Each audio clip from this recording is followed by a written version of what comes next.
operation? I'm sorry, I couldn't hear you. I said you share the conclusion of so many others that this is very likely Osama bin Laden's operation. There is no doubt that the footsteps lead to Osama bin Laden. In terms of his motivation and in terms of his commitment and the various attacks that were already perpetrated against the United States. So it takes a organized group, very sophisticated group, with a network around the world, in fact over 55 countries, including the United States and Canada and so on, to mount that kind of attack. And probably there is also some direct or indirect state support of this kind of activities. Yonah Alexander, thanks very much for being with us tonight.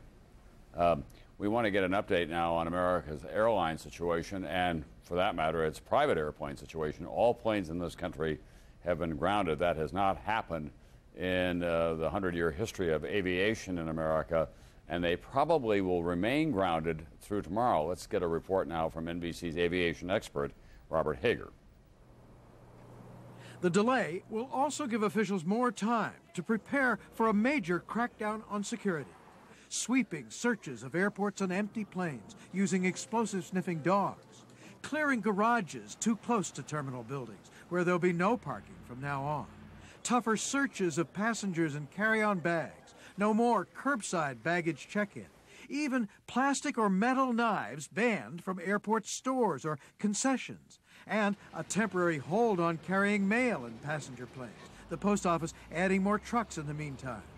The Air Travelers Association's David Stempler. The security lines at the security belts are going to be much, much longer, going to take much more time. There's going to be much more random checking for explosives, and so it's going to be a much longer process. A few flights are allowed today to get some passengers from cities where they were diverted on to their original destinations. But thousands more remain stranded. Does anybody want to be part of a carpool going to San Francisco? Right now it's up in the air what I'm going to do. Whether I'm going to try to stay here and get a flight tomorrow, or maybe take Greyhound. I'm not sure what my plans are right now. Hundreds of Americans returning from abroad left in Canadian cities where they were diverted. In Nova Scotia, many housed overnight in a gymnasium. Meantime, do other security precautions need fixing? For instance, how could weapons like knives get through passenger screening? Intelligence consultant Bruce McIndoe. It's really very difficult, and with modern technology of plastics and ceramics that can avoid metal detection, it's a very steep challenge to try to control those kinds of things getting on planes. But it doesn't help that until today, some knives were allowed on planes. From now on, they'll all be banned. One warning from officials, the hush-hush program that puts armed sky marshals, shown here in a drill, puts them on a few international flights now as a deterrent to terrorism, will now be extended to a few domestic flights as well. Tonight, a Justice Department source confirms this, and the pilots' union says it's pleased. But again, about that delay in resuming full flights, it's not because airports aren't ready and not because airlines aren't almost ready, but primarily because the FBI and the CIA prefer delaying until they're absolutely sure that the coast is clear and it's safe to fly again. Robert Hager, NBC News, Washington. And now we have a report from the Boston Globe tonight that sources close to the investigation say that in one of those rental cars they recovered a ramp pass to Logan Airport, and that same car was probably used to case the airport during the last couple of weeks or so. Now, that does coincide with reports that we'd gotten from Chris Hansen earlier that in addition to the actual hijackers, investigators believe that there was a wider network, a support group, if you will, around them of from 20 to 40 people, maybe even working in airport security or working down in the critical loading areas that could have been helpful to those hijackers. So Logan Airport will be they'll be going through that with a fine-tooth comb tomorrow. Mary Schiavo has written a book called Flying Safe and Flying. Give me the entire title, Mary. Flying Blind, Flying Safe. Flying Blind, Flying Safe. And she, of course, is the former Inspector General in the Department of Transportation. this is your worst nightmare come true, Mary. Unfortunately, it is. The warnings to the United States government came from studies that my old office, the Office of Inspector General, completed over 6 years. And my successor did the studies over again in '99, and we were warned government repeatedly. When you look at the airport security situation at Logan Airport, is that characteristic of what goes on around the country? Unfortunately, it is, and that's because for domestic flights, we do not have the same level of security intentionally. The Federal Aviation Administration made a conscious decision because we had not had domestic terrorism against domestic flights. They said the risk was low because it had not happened. It's obviously a spurious argument in light of what has happened, but they just did not put the emphasis on it, and Logan was about in the middle of the pack in terms of complying with security. Mary, the fact is that the American flying public is going to have to face up to much more stringent airport and airline security, but also probably higher ticket prices as a result of all that. Well, yes and no. Immediately, we can, of course, tap into the Aviation Trust Fund, funded by our ticket fees and taxes over the last decades. And that fund has been growing. It's a very large fund right now. So immediately, we do have the funds necessary to do it. But in the long run, we are going to have to pay for security screeners who are actually trained, who have full background investigations. Literally all employees in secure areas of the airport will have to have background investigations, and we have woeful infrastructure. At many airports in this country, we even have little makeshift security stands, and we haven't invested in our airports literally for about 2 decades. That will all have to change now because passengers will demand it. All right. Mary Schiavo, the author of Flying Blind, Flying Safe. She's been an outrider, as it were, at airports across America and in the airline industry, saying problems are coming, problems are coming. But not even Mary could have anticipated the magnitude of the problems that we are witness to tonight. Thank you very much for being with us, Mary. We appreciate it. Let's go to Mary Shao now and talk about the very difficult human cost of all of this. Virginia Shaw has a report from us. Where are you right now, Virginia? Tom, I'm outside Bellevue Hospital, and so far the mayor says 7 survivors have been pulled from the World Trade Center rubble. And the chance that more of the missing could be found alive still is bringing thousands of people to area hospitals like Bellevue in search of loved ones. This is all we got right now is pictures and memories. James Cartier at work on floor 105 of Tower 2 when the attack began. His brothers John and Michael in a desperate search to find him. 3 calls before, after the first plane hit, 1 call after the second plane hit. And we haven't heard anything from him since. They are one of hundreds of families lining up all day at New York University Medical Center to check lists and register the names of the missing. Many frustrated by the lack of information. I've been in Vincent, Jersey, Manhattan, Brooklyn. I put over 25 phone numbers, and what I get was busy tones. All clinging to photos, clinging to hope. Across town at St. Vincent's Hospital, 500 people in line looking for answers. The faces of the missing. Catherine Robinson, 46 years old, a trader on the 47th floor. Myra Rodriguez, 39 years old, worked as a secretary on the 102nd floor. Pedro Graham, a 35-year-old broker on the 104th floor. Andrew Stern, 41, also a broker on the 105th floor. Jack Aaron, 52, an insurance man on the 95th floor, each with a story, like 27-year-old Michelle Enrique, her fiancé Craig Castro, planning to give her a ring next month. I just wanted me to see her so I can give it to her, and then we can spend the rest of our life together. At Bellevue Hospital, the reason for hope. Survivors. It's really rough. At one point, thought you wasn't going to make it. School security officer Hendrik Martinez, his wife by his side, says he had evacuated a group of students to safety when the first tower collapsed. Just hearing that twisted steel and concrete coming down, I said, this is it. I'm done. When I finally got up, I pushed myself and I said, I got to get out of here. I'm going to make this. I kept spitting out black soot from my nose, from my mouth, and it was hard to breathe. His heroism, part of the job, as it was for firefighter Michael Engel, injured while searching for victims in the rubble. When the call goes out, help's needed. They're there, we're there. As the rescue and recovery effort continues at Ground Zero, doctors here say they are prepared for a second wave of the injured. Like the families, they too are hanging on to hope, Tom.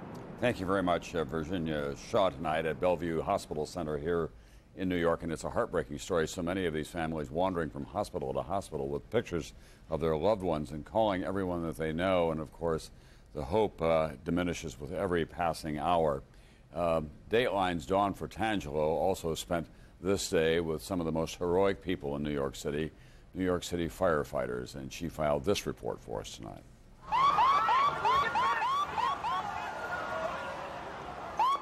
The date, September 11th, 9/11, will forever be etched in our minds.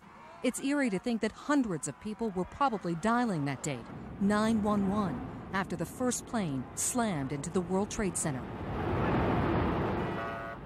And when those 911 calls started pouring in, New York's firefighters and police couldn't stand around in shock like millions of other New Yorkers. You guys going back? Yes. It's our job. They had a job to do, a job that would cost many of New York's finest and bravest their lives. Every company across the city has lost somebody. It's hard. It's hard. As the towers were burning, hundreds of firefighters and police were sent into the buildings. The firefighters were from some of the city's most elite rescue units, teams of 6 who were specially trained in building collapses. While thousands of panicked office workers were running down the stairs, hundreds of firefighters were running up. I guess it was about the 27th floor. The firemen started coming up into the building. And I just felt that they were very brave, and we were kind of clapping for them and wishing them luck on their way in. But they were not so lucky. As the rescuers tried to save more people, the towers collapsed. First one, and about 40 minutes later, the other crashed to the ground. Are you thinking of the firemen because you fear that they were perhaps trapped in the building when it collapsed? I think they probably were. I think there were a lot of them that did get trapped in there, and I think that's very sad. They were all nice, young, healthy, good-looking guys. And it wasn't just the rescuers on the inside. As the cloud of debris rained down, it destroyed a command center where 2 of the fire department's top commanders were stationed. I don't know what to say. We lost people that have given over 40 years. Our job was never meant to be like this. This is something that nobody would ever figure could happen or would happen. By late last night, as firefighters continued to battle fires and search the rubble, the numbers were staggering. We've got over 300 people that are missing that we can't account for. We believe that many of them are gone. In one fell swoop, entire on-duty companies from fire stations throughout New York were engulfed in the rubble of the collapsed buildings, all just doing their jobs. Now all just gone. The numbers keep adding up. 7 from a rescue squad, 8 from a ladder company, and from here, a captain and a beloved chaplain. For 10 years, Michael Judge, Franciscan father and fire buff, ministered to the men and women of the fire department. Yesterday, he answered the call quickly and died in his line of duty, giving divine comfort. He had a way about him that just soothed all your feelings and emotions and let you go back to the firehouse thinking that this is okay and everything will be okay. He was a great man. Support poured in from the neighborhood for the hundreds who simply answered the call. Their fire truck, windows blown out and covered with dust and debris from the blast, now a shrine. The Beatitude reads, "Blessed are those who mourn, for they shall be comforted." But without Father Michael, who will comfort them now? In a time like this, Father Mike would be the one we would all turn to, and they took him from us. It's very, very hard right now. And in Lower Manhattan, Rescue Squad 18 and Ladder Company 20 together lost 15 members. This is astronomical. I think right now we're probably all in a state of denial, which is probably how we're getting through it. I don't think this is all going to set it. Right now we're too busy working. Later we'll think about it. Their colleagues left behind feel they need to do something, anything. So first thing this morning, they boarded a bus heading for Ground Zero to find the fallen. What do you hope to find? Just hope to do what we can do, anything they want us to do. Just gonna go down there and see if we can find them. Missing are elite firefighters like Manny Mojica, who started out years ago with firefighter Brian McKeever. Manny and I sat next to each other in Proby School. I always remember his smile. He's a good man. A lot of good men. It's their second nature. In an emergency, police respond, firefighters rescue, and even after an unimaginable toll, they're still at it. It hurts so much inside right now, and our main goal is just to try to get every person, every brother, every civilian out of that building right now and let them rest in peace. It's very, very hard, but we'll get through it. We have to. Dayline's Dawn Fratangelo tonight with New York City firemen and firewomen who are going back to try to pull their fellow firefighters from the rubble and try to rescue others, obviously, who went down as well. When you realize the extent of the pain and the shock and the suffering and the loss, and we are just at the beginning of it all of us are going to need counseling, and we're going to need people of faith to help us through that. In New York, two of the most familiar figures are called the God Squad. And Rabbi Mark Gelman and Monsignor Tom Hartman join us now. They are two very familiar figures on television and on radio in this community. Rabbi and Monsignor, this is an assignment that no one, even in your business, would cherish. This is as hard as it gets.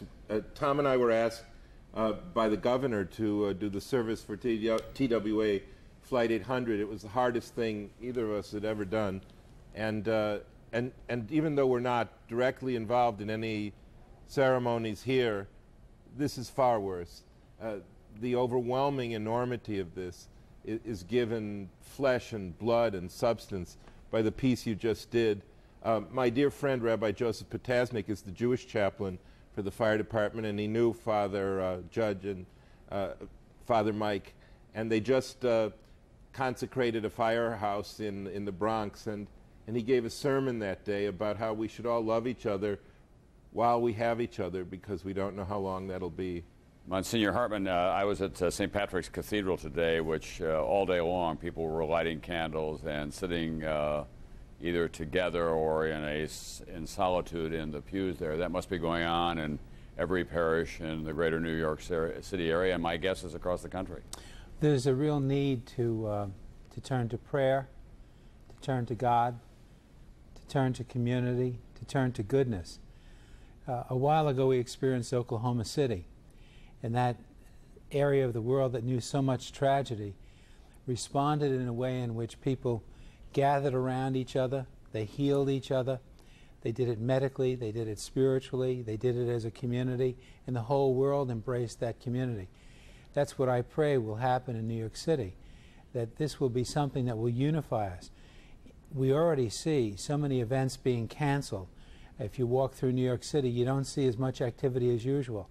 I think the whole nation and the whole world is stopping and thinking about how sacred life is, how important these people were to their families, and how terrible this act really was. Gentlemen, I know that you are so popular in this city because you're so user-friendly, but at the same time, you have been tilting against a real trend to have kind of cheap confrontation, not just in New York City, but in our popular culture, and real division in America, in our politics, and in almost everything else. Do you think that this country is going to be changed profoundly by what we're going through? I do. I think what happens today is that people understand two fundamental truths they didn't understand before. And the first is that there is radical evil in the world. We're a country of enormous optimism and, I think, kindness, but ultimately great naivete. it's just hard when you're surrounded by two oceans and you've never been invaded to believe and understand the depths of human fanaticism and depravity that exist. And people understand that now. And the second thing is to understand just how fragile and how vulnerable we have made our lives. We live in buildings that, if they come down, take thousands of people. We travel in airplanes that, if they crash, take hundreds and hundreds of people. We do this because it's cheaper, and we do this because it enables us to create urban life. But there is an immense cost to this, and that cost is that we have made our lives vulnerable. People feel that now. Monsignor Hartman, is there going to have to be some kind of an exceptional interfaith statement showing, if you will, of solidarity across all the faiths? Because, as you know, across America today, tragically, people of the Islamic faith were attacked and their mosques were defiled by others who had a perverted sense of revenge. Well, we've seen, regretfully, in New York, instances where cab drivers who are of the Muslim faith have been taken out of cabs and beaten up by people. We've seen, regrettably, Palestinians dancing in the streets. What Mark and I have found over the last 14 years of our friendship is that we can learn so much from each other, and religion should unite rather than divide people. We hope that this becomes a moment in which the Muslim community and the Muslim leadership comes forward and denounces this particular activity. Thank you so much, Monsignor Tom Hartman and Rabbi Mark Gelman, the God Squad here in New York City, and they certainly have their work cut out for them in the coming days and weeks and months, for that matter. People who know about this kind of a deep wound to a community are the people of Oklahoma City. Here's NBC's Jim Cummins. Many of the people whose lives were changed forever by terrorism in Oklahoma City gathered under the survivor tree. And then as I sat there and watched the building crumble, I cried. Doris Jones lost her daughter Carrie in the Oklahoma City blast. Now she weeps that once again families must wait for news about a loved one trapped in the rubble. Your heart just is aching so hard for those families because I've been there. I know what they're going through and what they're going to go through. The children in Oklahoma are doing their part by sending 1,000 teddy bears that were left on that fence around the bomb site in Oklahoma to schools in Washington and New York. And there's this poster at the bomb memorial now. To the people of New York City and Washington, D.C., you stood with us in our darkest hour. Now we stand with you. John Hansen helped lead the rescue effort here. Some of the brave men and women of the New York City Fire and Police Department were here with us and with the Urban Search and Rescue Team. Hansen remembers they arrived that first night of the bombing, and Ray Downey was their leader. Downey survived Oklahoma City, but was killed during rescue efforts at home. Oklahoma Governor Frank Keating says Downey, one of the most decorated firefighters in New York, was a legend to many people in Oklahoma. Ray Downey, our friend, who was willing to lay down his life for us, who did, in fact, lay down his life for our brothers and sisters across the land. Hundreds of people here in Oklahoma have also donated blood to victims of the latest terrorist attacks, and the mayor offered this message of hope. The sun is shining today in Oklahoma City. The survivor tree still stands in Oklahoma City. Said one victim here, hold on to your faith, hold on to your friends, hold on to your family. Jim Cummins, NBC News, Oklahoma City. And state officials in Oklahoma have taken out a full-page ad in tomorrow morning's edition of the New York Times expressing their solidarity, their support, and their sorrow for the people of New York City. What is always so striking to me during times of great national tragedies or crises like this, that this nation, the most powerful in the history of the world, almost 300 million people altogether, with the rich tapestry of our culture and our geography and our economy, that this nation becomes such a small family when we have to rally around the national cause of grieving and healing and getting on with the business of making sure that our institutions will remain intact and that we will not have to sacrifice too many of our liberties during the course of what is going to be a very difficult war against terrorism. That war is going on tonight. It will go on tomorrow, and so will our coverage. We'll have continuing coverage here in a few moments with Forrest Sawyer and Brian Williams. And a reminder, of course, that tomorrow morning on Today, Matt Lauer and Katie Couric. I'm Tom Brokaw. I'll see you again tomorrow. The building rocked. We rocked. It was shaking, shaking. Girl got frightened. Oh, another one just hit. Something else just hit. A very large plane just flew directly over my building. The 4 planes were hijacked by between 3 and 6 individuals per plane, using knives and box cutters, and in some cases making bomb threats. Deliberate and deadly attacks which were carried out yesterday against our country were more than acts of terror. They were acts of war. How are you doing? Well, I'm trying to hold up, trying to look for her and everything, but my kids are home, and I got 2 little girls home. He's been pinned since the event. He was discovered during the night, and it took them several hours to get him out after they had identified him. It's mayhem. It's like something out of a movie. This is life-changing. There's no doubt about it. NBC News coverage continues. This is Lower Manhattan, the plume of dust and smoke that does not seem to dissipate. The rescue effort, the recovery effort goes on. World Trade Center missing from the city skies. This is the close-up view. Heavy equipment working on the ground. Just shards of what used to be massive skyscrapers, hotels, office buildings. You see there a torch at work, the sparks flying just about in the center of the picture there, obviously trying to cut through steel to get to something, to get someone or something out of there. And here is the news at the top of the hour now this morning. Perhaps 50 terrorists have been involved in this. Federal authorities have identified more than a dozen hijackers involved in Tuesday's events, and the number, we're told, could go as high as 50. The rescue efforts have been hindered because 2 more buildings are close to collapse. You saw, perhaps in that live picture, some of the heavy equipment idle. A lot of people have been forced on standby tonight, which is an especially cruel outgrowth of this. And most aircraft in this country are still grounded. We're told, and these reports come and go all night, some flights that were interrupted were allowed to be continued and completed earlier today. And we are told, for example, that Newark Airport is open now. The reports, again, sporadic air travel for the most part has been, as you know, completely shut down in the United States. Let's go to Lower Manhattan and get an update on the activity down there now, or lack of it, from our own Jeannie Ohm, who is there. Jeannie? Brian, no matter how many times you look at that, it's so hard to imagine that the World Trade Center is actually gone.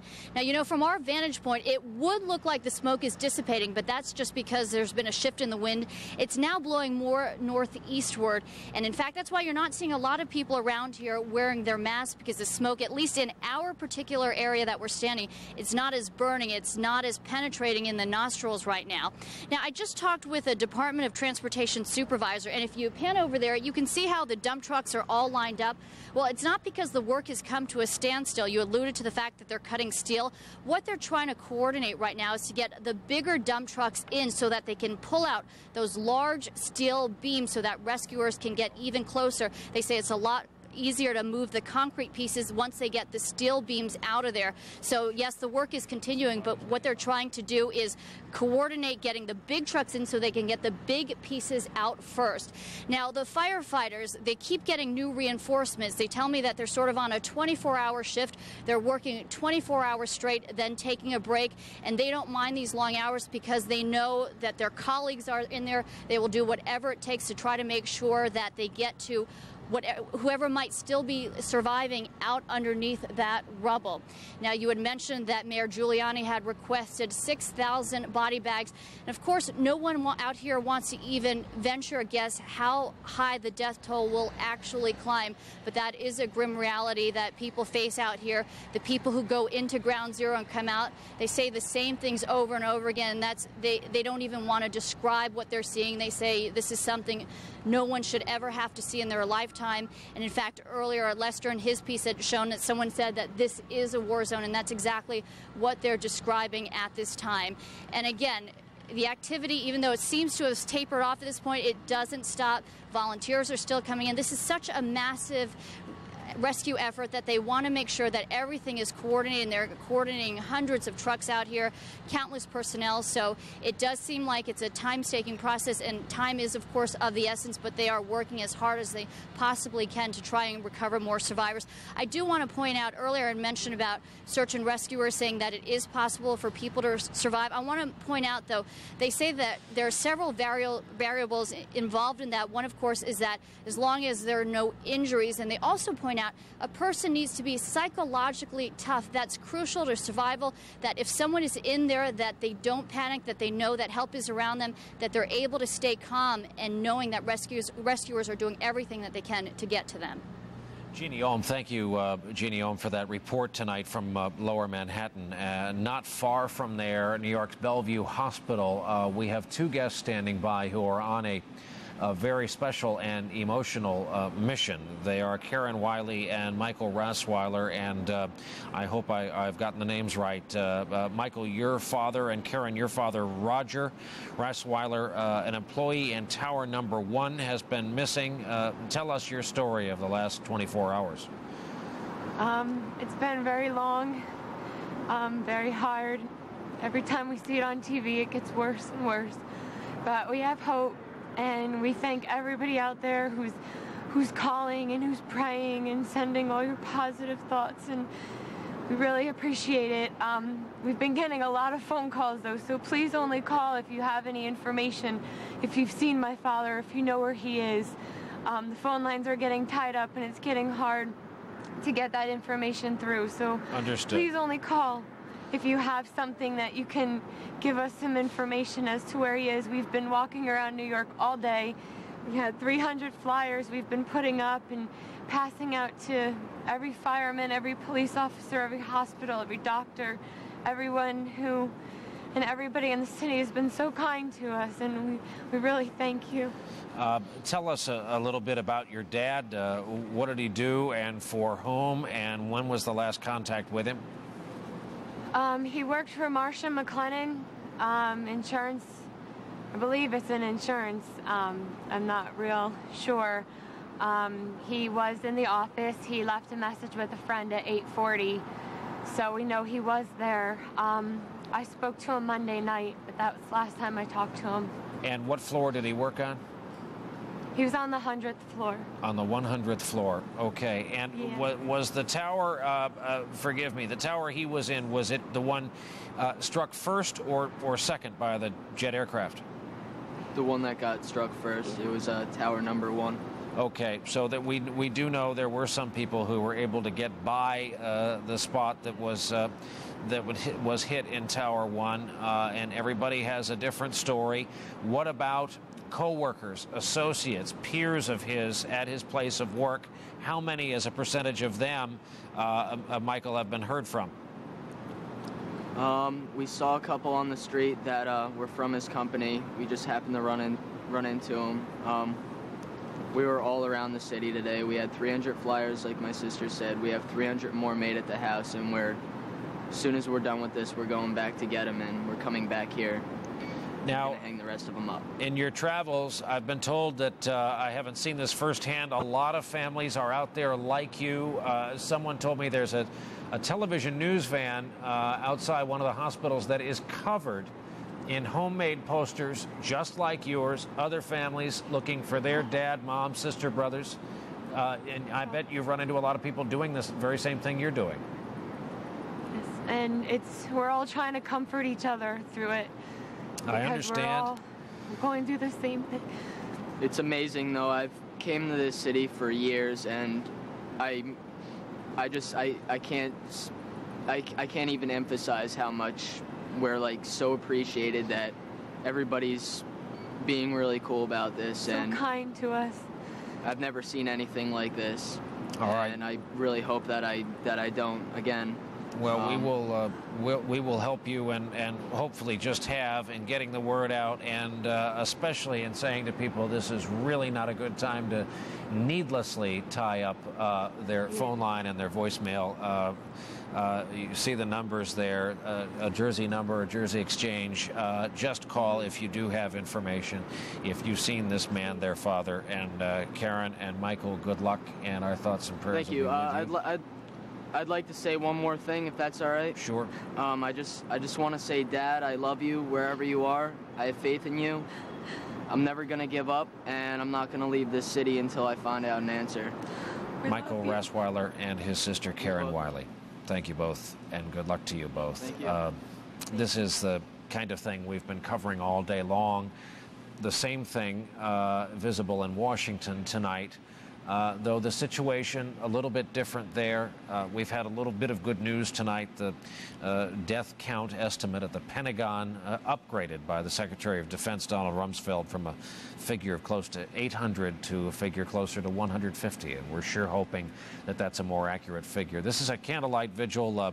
First word of this started circulating in the early afternoon. It started small and then attracted a little over 1,000 people, I understand, right there around the reflecting pool at the U.S. Capitol on a beautiful early autumn night. It would be more beautiful were it not so achingly, crushingly sad that this is taking place in a nation that has been brutally attacked by terrorists on two fronts, the nation's capital and here in the city of New York. Speaking of the attack on the Pentagon, we mentioned this before. They are, in a way, fighting a two-front war there in that building with the concentric rings from the letter A on the inside to the letter E, the furthest outside ring. A very complex place to work, but right now they are battling physical destruction, a death toll, and they are also preparing to do what they do for a living in the final analysis, and that is prepare a plan of attack as soon as a specific enemy can be identified here. We get more tonight from NBC News Pentagon correspondent Jim Miklaszewski. An army of FBI agents descends on Ground Zero, gathering up bits and pieces of possible evidence. But 24 hours after the attack here, nerves remain on razor's edge. The mere sight of a large plane in the distance sends people running for cover. The scene remains grim. There are no signs of life detected beneath the tons of rubble. The area remains too unstable for rescue workers to even get close, but there's little hope anyone is left alive. The Pentagon now estimates that between 150 to 200 people are killed, including those aboard the plane that slammed into the Pentagon. Tracy Rowenhorst's husband, Edward, worked for the Army and is among the missing. Mostly I'm just here in case he comes out and that I can be somewhere in the vicinity where I can get to him. Tonight, the U.S. military is on the move. Warplanes continue to patrol the skies over 41 major U.S. cities as the aircraft carrier George Washington arrives off the coast of New York to provide security and medical assistance. And in a videotaped message to the troops, Defense Secretary Donald Rumsfeld pledges swift and sure retaliation. We face powerful and terrible enemies, enemies we intend to vanquish, so that moments of horror, like yesterday, will be stopped. Osama bin Laden remains the prime suspect. Pentagon officials tell NBC News if there's enough evidence to link him to the attacks, the Bush administration is prepared to move quickly and aggressively. The sources suggest these would not be the kind of pinprick missile strikes that have failed to get bin Laden in the past, but an all-out military campaign designed to capture or eliminate the Saudi-born terrorists. In addition, the military campaign could be aimed at the Afghanistan's ruling party, the Taliban, for harboring bin Laden. Such an effort would require a military commitment the Clinton White House would not make, and a willingness to accept a large number of American military casualties. After yesterday's devastating terrorist attacks, former General Norman Schwarzkopf says it's a sacrifice the American people are willing to make. I think the American public is angry now, and I think they're going to get more angry. Rather than less angry. I think they're going to expect action to be taken. That kind of support evident tonight as rescue workers unfurl a huge American flag on the roof of the Pentagon. And we are joined after that report by Jim Miklashevsky at the Pentagon by two former FBI agents. Rick Hahn, a terrorism expert, was FBI unseen crime commander at the World Trade Center '93, Oklahoma City bombing. And here in our studios, Joe Cantamesa, who has been with us for so many hours throughout. He worked on the World Trade Center bombing in 1993 as well, TWA 800. Gentlemen, starting with Rick, I'm curious, you've been watching all the day's developments and news coverage with us all day long. What items have you taken away from everything you've learned today, be it in the investigation into who's responsible for this and the downing of the aircraft, that you find notable?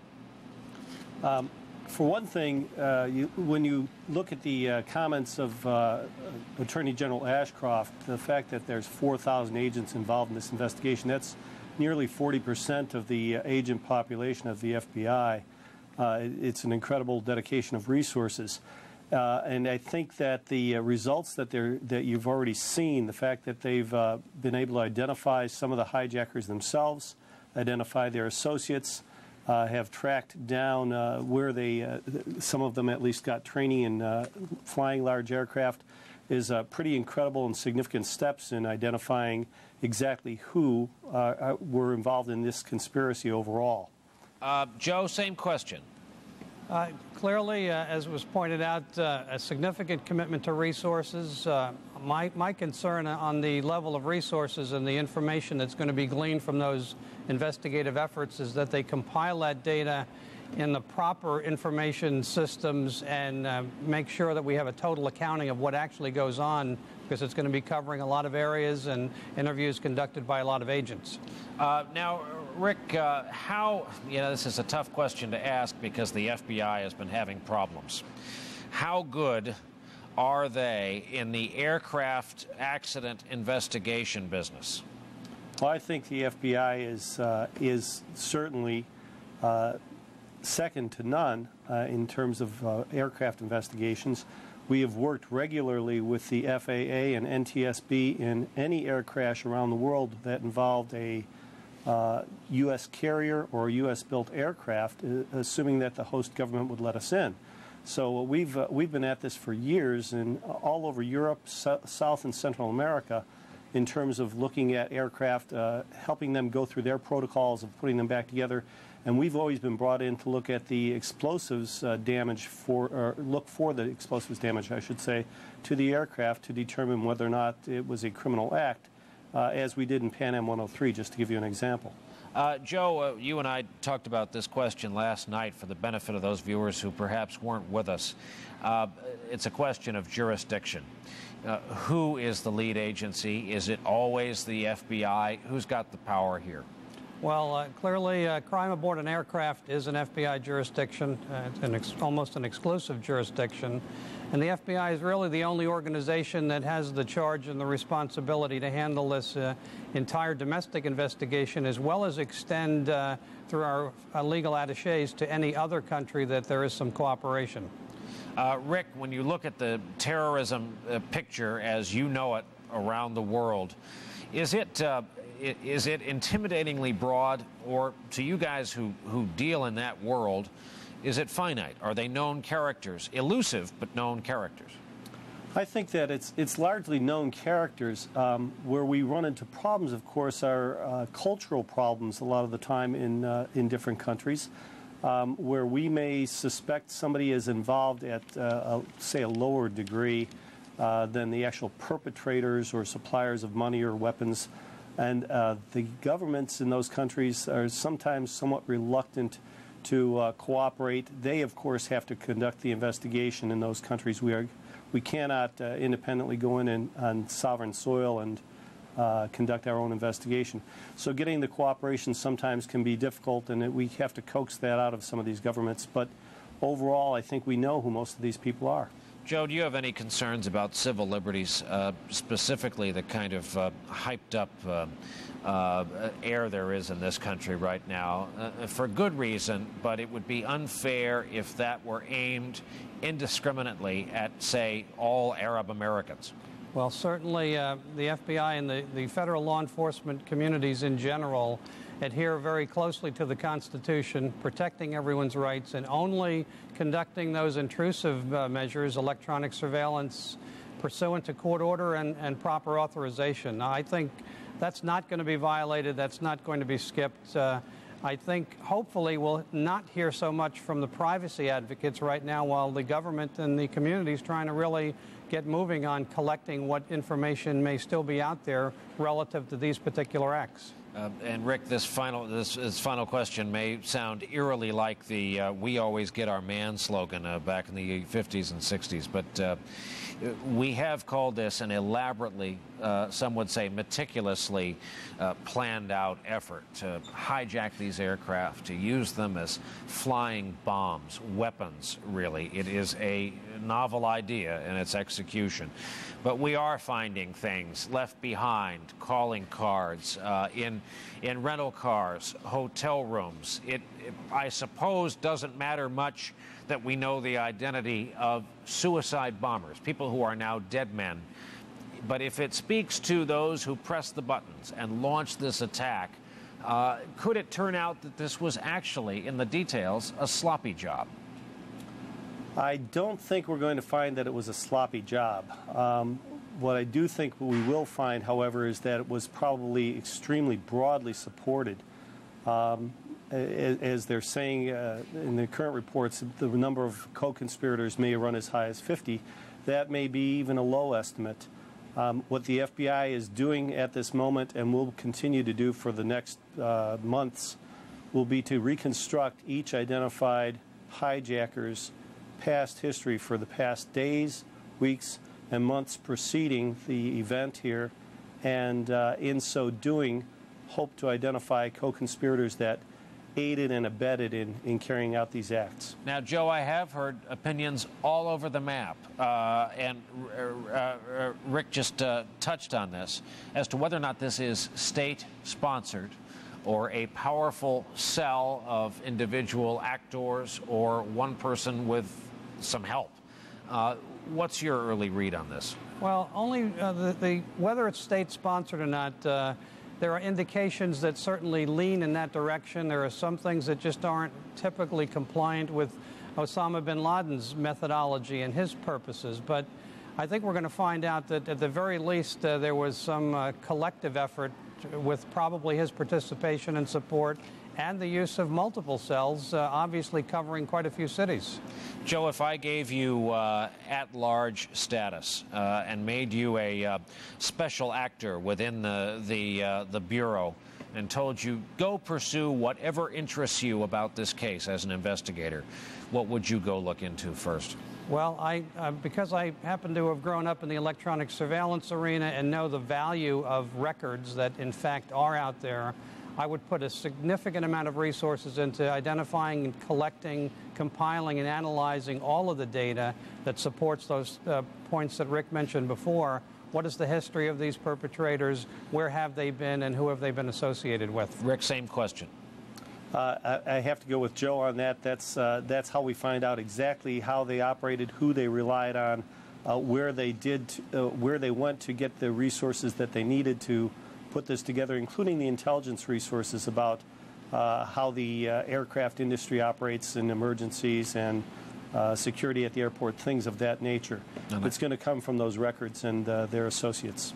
And I guess you guys think alike for good reason. The FBI would contend it's just good training on display. Rick Hahn, Joe Canamesa, gentlemen, thank you very much for being here and lending us your expertise. Let's talk politics here for a few moments, more specifically, to put a finer point on it, public opinion in the wake of this nation-shattering series of incidents. We have the results of a very, very flash NBC News poll taken overnight last night.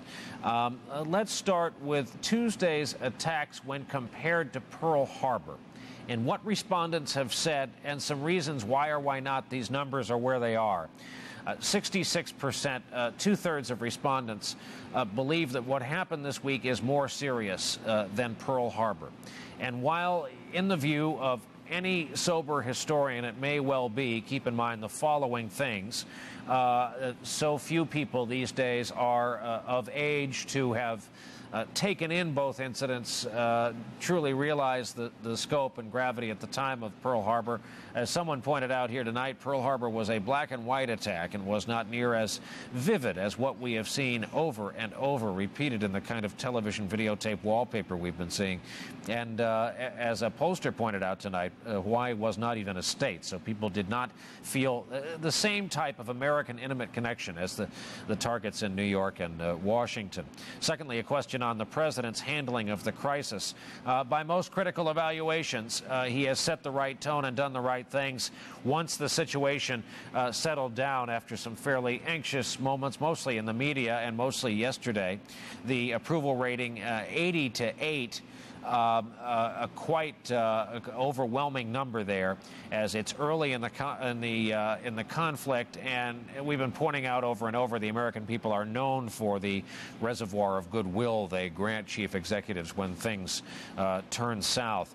And we talked about this in the piece by our Pentagon correspondent, Jim McLashevsky. Should the U.S. take military action? This is equally overwhelming. There is, I guess the word thirst would not be hyperbole in this country right now for retribution. I was corrected in my use of that word earlier tonight, and actually Rabbi Mark Gelman said you used the wrong word, use the word justice instead of retribution. Be that as it may, 83 to 8% is fairly overwhelming. We heard from the Bush White House today in an unusual way. There was some commentary yesterday that carried over into some of this morning's papers, and it had to do with a period of time yesterday afternoon as it turned into evening. There were meetings on Capitol Hill, there were various commentators on television, and there were columnists writing pieces for today. This happened while the President of the United States was in a fortified bunker in Nebraska after a fairly circuitous day of secret flights on Air Force One. The voice of the administration for a time yesterday was an unelected official, Karen Hughes, counselor to the President, but a White House staffer nonetheless. The White House today came out and said that was all for good reason. That was because, unbeknownst to members of the public, Air Force One was a target for a time, as was the White House itself. Our report on all of this tonight from NBC News White House correspondent Campbell Brown. Today, as the president gathers with his national security team to plan the U.S. response, administration officials make a startling announcement. We have real incredible information that the airplane that landed at the Pentagon was originally intended to hit the White House. According to military sources, the plane, which took off from Dulles Airport, first flew past the Pentagon, heading instead for the U.S. Capitol. The plane flew over the Capitol, then circled toward the White House. Officials say its intended target. What's unclear, why the plane kept going, crashing finally into the Pentagon. Officials also say Air Force One was a target, information they learned as the president was en route from Florida to Louisiana's Barksdale Air Force Base. That's why they say the president was shuttled to yet another Air Force base in Nebraska, with fighter jets escorting the plane. But what exactly was the threat? I'm not indicating what form it came in, John, and it will not. Today, as new information about the attacks pours in, the president signals the administration's first priority to make sure the rest of the world supports the U.S. in whatever action Bush decides to take. This enemy attacked not just our people, but all freedom-loving people everywhere in the world. The United States of America will use all our resources to conquer this enemy. We will rally the world. At the White House today, security eases somewhat. Tourists are allowed back in. The First Lady visits with victims of the Pentagon attack at a local hospital. In a show of unity, the president invites congressional leaders from both parties to the White House and asks for their support in funding relief efforts. The nasty budget fight for the moment forgotten as Democrats pledge their help. It is our strong desire to do this not as Republicans or Democrats, but as Americans. Tom Daschle there at the White House. That report, by the way, from Campbell Brown. And this is the scene tonight in Lower Manhattan, a portion of the street there that used to house just some of the giants of the concrete canyons of Lower Manhattan. Now so many of them are gone. Those buildings that weren't done in the opening hours of this crisis have collapsed on their own because of weakening and fire. By the way, there's a CNN report tonight, broadcast report, that says that there's a tape of some cockpit tower conversations from one of the doomed aircraft yesterday in the cabin of the commercial airliner. It can be heard, captain can be heard saying, "Get out of here," presumably to the hijackers. And then in broken English, an announcement to the people on board: there is a bomb on board. This is the captain speaking. Remain in your seat. There is a bomb on board. Stay quiet. We are meeting with their demands. We are returning to the airport. Again, those words spoken over the PA in the aircraft in broken English. At 30 minutes after the hour, this is the news we are covering at this hour. The Boston Globe, in its morning editions, is running a piece that says that two of the alleged hijackers who left out of Boston had what is known in the airline business as a ramp pass, or can be known as a tarmac pass, that allows either vehicles or individuals access out to where the planes taxi, take off, arrive, park, catering, cleaning, maintenance, all of that. That would certainly help anyone hell-bent on doing any harm to an aircraft.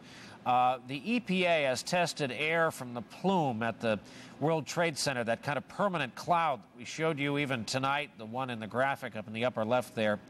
It contains, and this was a fear early on, it's why people are now being forced and told to wear masks.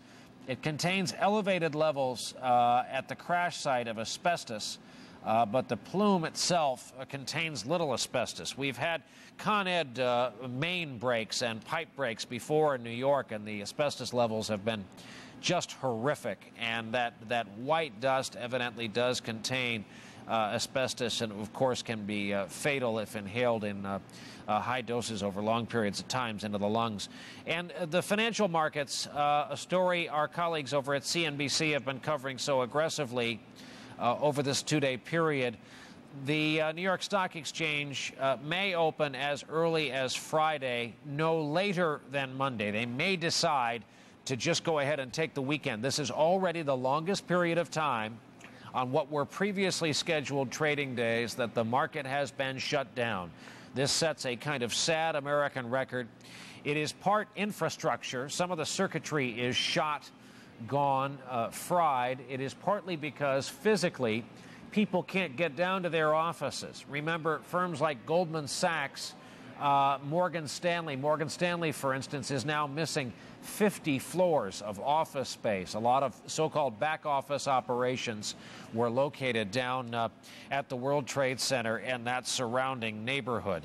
So we have still two active crash scene investigations. And now the investigation goes on and takes off across the country looking for these hijackers. With the very latest on the investigation, here is NBC News Justice Correspondent Pete Williams. Federal agents respond immediately. More than 4,000 FBI special agents and 3,000 support staff already on the case, sweeping the nation for evidence from fragments at the scene of the attacks to any documentary proof of what the suspected terrorists were up to. Between 3 and 6 per plane, authorities now say. The United States Attorney's Office's terrorism units and the FBI's Joint Terrorism Task Forces are obtaining the passenger manifests, rental car receipts, telephone logs, videotape from parking garages, and pay telephone videotape records at all scenes for review and appropriate follow-up interviews. Scrutiny of those passenger lists leads the FBI to this flight school in Florida, where officials say they believe at least 2 of the terrorists received pilot training during the past year. A man who worked at the flight school says he allowed both of them, who described themselves as Germans, to briefly live with him and his wife. While they were here, I know that they had used this address initially, and I know that because I would get insurance renewals for them addressed to them at this address for that call. In Boston, agents swarm area hotels where registration records match suspicious names from passenger lists of the hijacked planes, detaining at least 3 people for further questioning, holding them now on immigration charges. And in a hugely helpful break, the FBI impounds a car found at the airport after a witness says it was driven by 2 Arabic men. In it, authorities say they discover airplane technical documents. Federal agents also stop an Amtrak train in Rhode Island today, part of a frantic nationwide effort, the FBI says, to make certain no other conspirators remain at large where they could mount further attacks.